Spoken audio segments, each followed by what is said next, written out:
The COVID-19 pandemic has transformed all our lives. Lockdowns have forced us to change how we socialize, how we shop, how we work. But as vaccination rates rise, parts of the world are opening up. It's a wonderful feeling to go back to a festival like this again. But which changes are temporary and what's transformed for good? To answer that question, The Economist has crunched data to create a groundbreaking new index. The amazing thing about this pandemic compared with all previous pandemics is the amount of data we have. The results show that the world is never going to be the same again. This is not the first time a pandemic has changed the world. Historically, crises revolutionized societies, fueling technological advances and kickstarting social change. In the 14th century, the Black Death plagued Europe. Back then, lockdowns were brutal.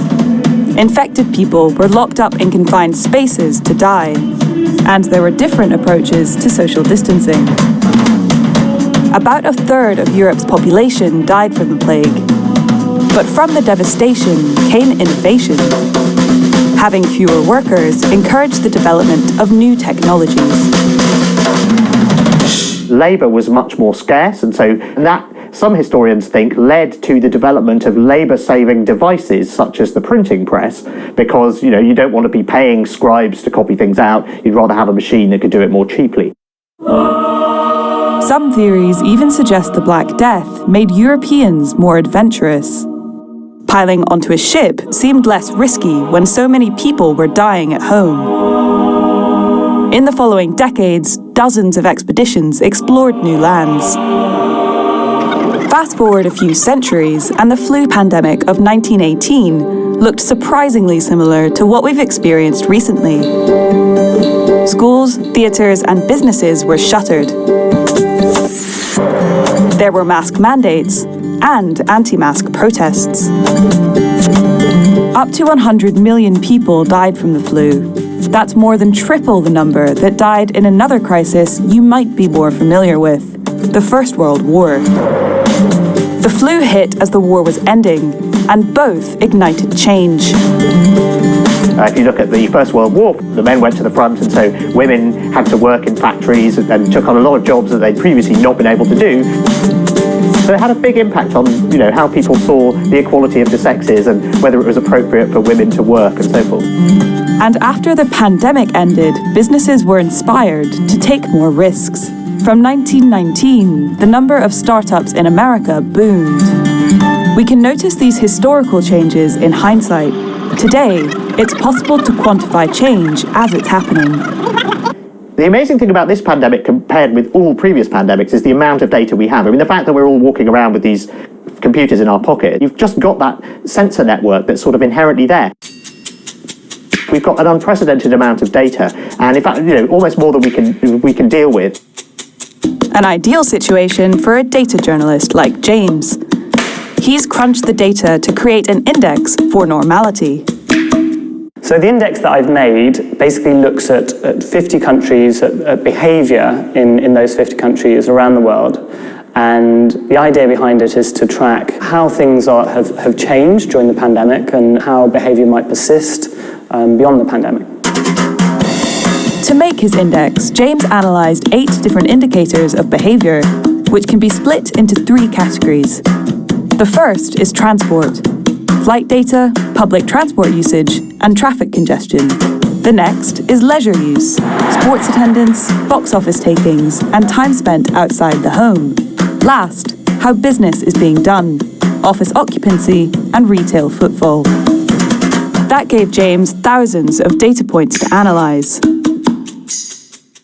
Based on all of this data, we arrive at a baseline for what global normality looks like, where 100 reflects normality, 0 means that there's no activity at all, and a value of over 100 means that activity is occurring in greater levels than occurred before the pandemic.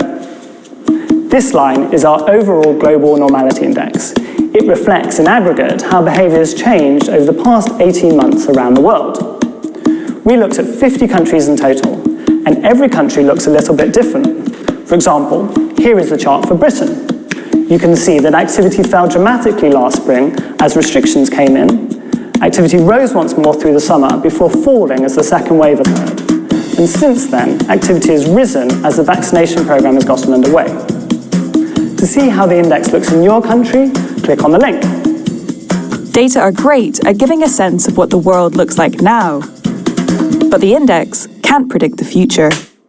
Tom, the Economist's resident future gazer, is trying to.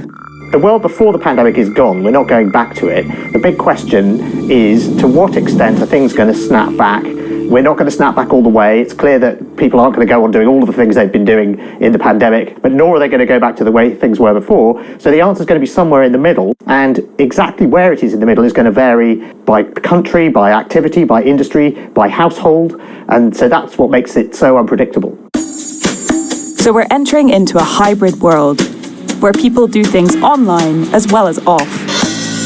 This has been a pretty big change for most people, but especially for Italians, specifically how they shop. One of my favourite examples concerns e-commerce in Italy. So Italians were not big shoppers online before the pandemic. They like to buy things in person. It's a very social experience to go shopping in Italy.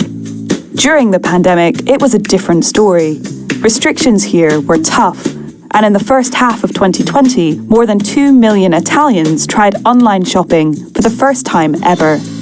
Today, despite restrictions being lifted, the amount of people shopping in person in Italy is still below pre-pandemic levels. There are all these stories of Italian grannies sort of getting addicted to Amazon and realising they can buy things with a few clicks and then buying all sorts of stuff.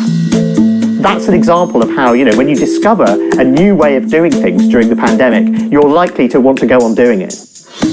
Amazon is betting on the fact that they will keep doing it. It's hiring thousands of new employees in Italy. But our new online lifestyle goes way beyond shopping. Possibly one of the biggest long-term changes from the pandemic is going to be more people working from home. Our index shows that office occupancy is rising, but it probably won't ever rise to pre-pandemic levels. Companies will probably let people work from home or the office. I quite like working from home. One of the things I like the most is not having to put on a shirt and a suit to go to the office. I can just put on a shirt when I need to. Right now, for example, I'm wearing shorts and I've got sandals on. Tom is very modern, wearing his shorts for work. But it's not just about new trends. We've also rediscovered some old ones. There's one case where, rather than sort of being accelerated into the future by the pandemic, we've gone back into the past, and that's with drive-ins or drive-thrus. The number of drive-in cinemas across Britain has exploded from 3 to 40 during the pandemic. And it's not just the UK. Walmart car parks, many of which may have been drive-ins in the first place, got repurposed as drive-ins during 2020. There was a nightclub in Germany that did a sort of drive-in night. So we've had this sort of return to the drive-through, back to the 1950s vibe, even as, in other respects, we're being accelerated into the 2030s. But we will only know the full impact of the pandemic once it's over. And that could be a long way off. Until you've got really, really widespread coverage with vaccines that are really, really good at handling these variants, then we're not going to see the back of this pandemic. But using data to chart the changes we're all living through helps us make sense of it all. It's been really good to see people's rise in interest in numbers. It's the first time that I've seen charts on the headline 10 o'clock news on the BBC or ITV. We're sort of adding to that flood of data with this normality tracker, but it is a tracker that's showing how things are getting better rather than a thing that lets you obsess on how things are getting worse. I'm James Francham. I'm a data journalist at The Economist. To see the latest data of our Global Normality Index, click on the link. Thanks for watching, and don't forget to subscribe.